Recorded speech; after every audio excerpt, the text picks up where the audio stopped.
Trafficking is a worldwide crime, and it's continuing to happen right here in our state.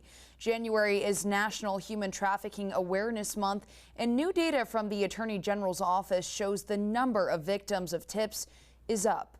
Emily Deanne from our sister station dug into the data, and she said what she found is alarming. Human trafficking isn't always chains or locked doors.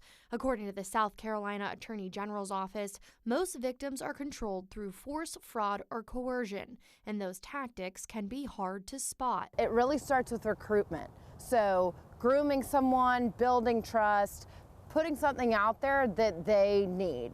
Last year, law enforcement investigated 315 human trafficking tips, involving more than 300 potential victims spread across 41 of the state's 46 counties. My expectation is that we continue to grow those numbers, both good and bad, but as the community comes to the table and becomes advocates for these victims who do not realize they're being trafficked, those numbers will grow. 100 of those tips were from the Low Country, with 78 cases investigated by law enforcement.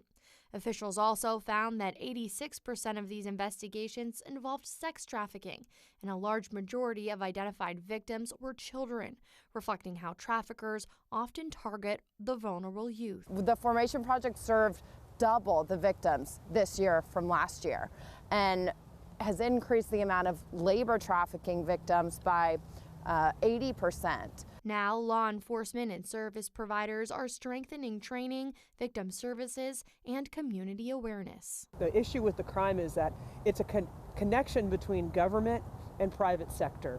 For these victims to become stabilized, you need these nonprofits to help law enforcement get these cases over the finish line, to help our solicitors and prosecutors make these cases. If you suspect someone may be a victim of human trafficking, report it immediately.